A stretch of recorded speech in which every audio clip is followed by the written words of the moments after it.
নমস্কার বন্ধুরা, কেমন আছেন সবাই? আশা করি ভালো আছেন। আমি সুস্মিতা চলে এসেছি আবারও একটি নতুন রেসিপি নিয়ে। আজ বানাবো বাটার পালক পনির। কি করে বানাই আর কি কি নিয়েছি দেখে নিই চলুন।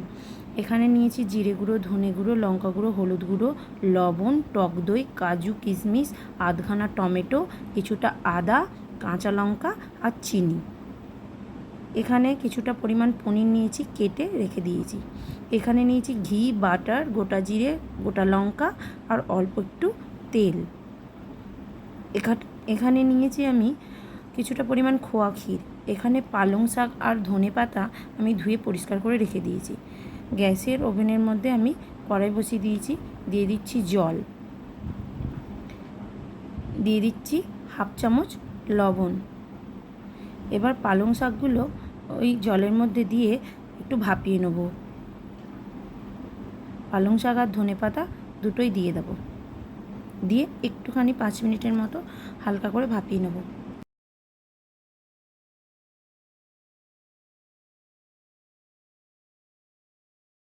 এখানে আমি গ্যাসের ওভেনের মধ্যে আবারও কড়াই বসিয়ে দিয়েছি। দিয়ে দিচ্ছি অল্প পরিমাণ তেল। তেলটা গরম হয়ে গেলে দিয়ে দেব আদা, কাঁচা লঙ্কা আর টমেটো। এই গোটা মশলাগুলোকে একটু ভেজে নেব।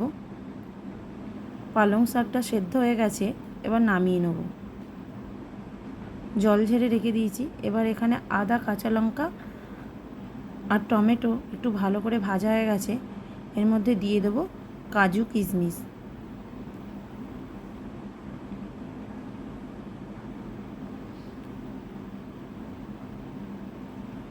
এরপর যা গুঁড়ো মশলা নিয়েছিলাম সেগুলো দিয়ে দেবো, যেমন জিরে গুঁড়ো, ধনে গুঁড়ো, লঙ্কা গুঁড়ো, হলুদ গুঁড়ো। দিয়ে একটু জল দিয়ে ভালো করে কষিয়ে নেব মশলাটাকে। এর মধ্যে দিয়ে দেব অল্প পরিমাণ লবণ।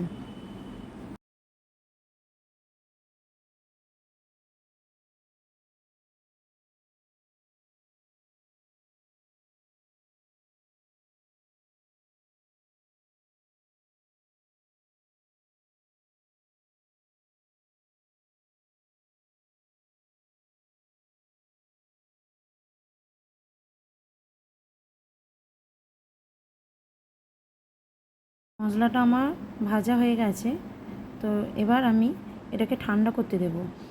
এখানে পালং শাকটা সেদ্ধ করে জল ঝরিয়ে রেখে দিয়েছিলাম, তো এবার মিক্সিতে দিয়ে পেস্ট করে নেব। এখানে পালং শাক দিয়ে দিচ্ছি। এবার দিয়ে দেব কিছুটা পরিমাণ পনির। পনির আর পালং শাক একসঙ্গে পেস্ট করে নেব। এবার যে মশলাটা ঠান্ডা করতে দিয়েছিলাম ওটাকেও একটু বাটা করে পেস্ট করে নেব। এবার দিয়ে দেবো ওর মধ্যে টক দই দিয়ে আবারও ভালো করে পেস্ট করে নেব। দুটোই আমি ভালো করে পেস্ট করে নিয়েছি। পনির কেটে রেখেছিলাম, ওর মধ্যে দিয়ে দিচ্ছি হলুদ আর লবণ। হলুদ আর লবণ দিয়ে ভালো করে পনিরটাকে মাখিয়ে নেব। এখানে আমি অল্প পরিমাণ চিনি দিয়েছি পনিরের মধ্যে। এখানে আমি গ্যাসের ওভেনের মধ্যে আগে থেকে কড়াই বসিয়ে দিয়েছিলাম, তো কড়াইটা গরম হয়ে গেছে। দিয়ে দিয়েছিলাম 1 চামচ পরিমাণ ঘি, ওটা আমি দেখাতে ভুলে গেছি। তো এখন দিয়ে দিচ্ছি 1 চামচ পরিমাণ বাটার।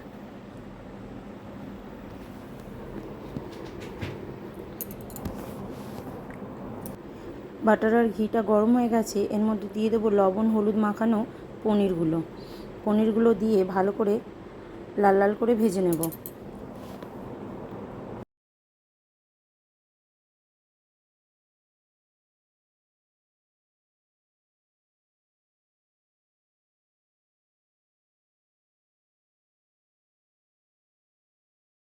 এখানে আমার পনিরগুলো ভাজা হয়ে গেছে, এবার নামিয়ে নেব। ওই কড়াতেই দিয়ে দেবো কিছুটা পরিমাণ বাটার, আবারও কিছুটা পরিমাণ ঘি।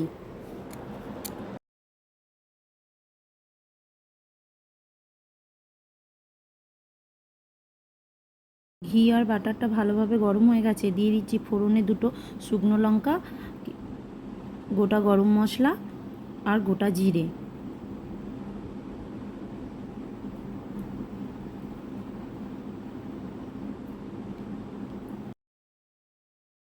ফোড়নটা ভালোভাবে ভাজা হয়ে গেছে। এবার দিয়ে দেবো যে মশলাটা তৈরি করে রেখেছিলাম, ওই মশলাটা দিয়ে ভালো করে কষিয়ে নেব।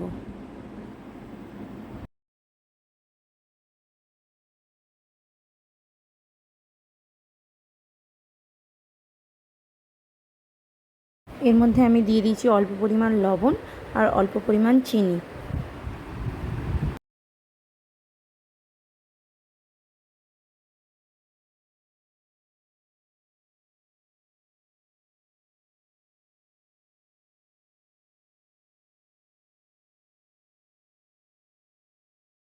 মশলাটা আমার কষানো হয়ে গেছে। এর মধ্যে দিয়ে দেবো পালং শাকটা, যে পেস্ট করে রেখেছিলাম ওই পালং শাকটা দিয়ে কিছুক্ষণ মশলার পালং শাক একসঙ্গে কষিয়ে নেব।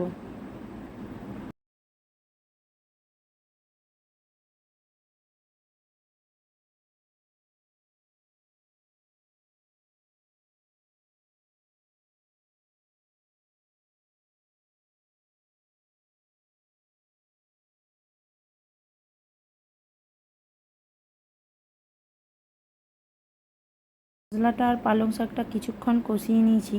এবার এর মধ্যে দিয়ে দিচ্ছি ভেজে রাখা পনিরগুলো। ভেজে রাখা পনিরগুলো দিয়ে কিছুক্ষণ কষিয়ে নিয়ে চাপা দিয়ে হতে দেবো 5 মিনিটের মতো।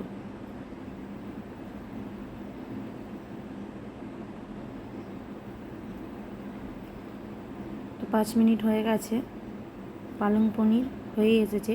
এর মধ্যে দিয়ে দেবো 1 চামচের মতো বাটার, 1 চামচ ঘি আর হাফ চামচের মতো গরম মশলা, আর কিছুটা পরিমাণ ওপর দিয়ে খোয়া ক্ষীর দিয়ে দেবো। বাটার পালক পনির তৈরি হয়ে গেছে, এবার নামিয়ে নেব। তো বন্ধুরা, যদি রেসিপিটা ভালো লেগে থাকে তাহলে লাইক, কমেন্ট, শেয়ার আর সাবস্ক্রাইব করতে ভুলবে না কিন্তু। আজকের মতো টাটা।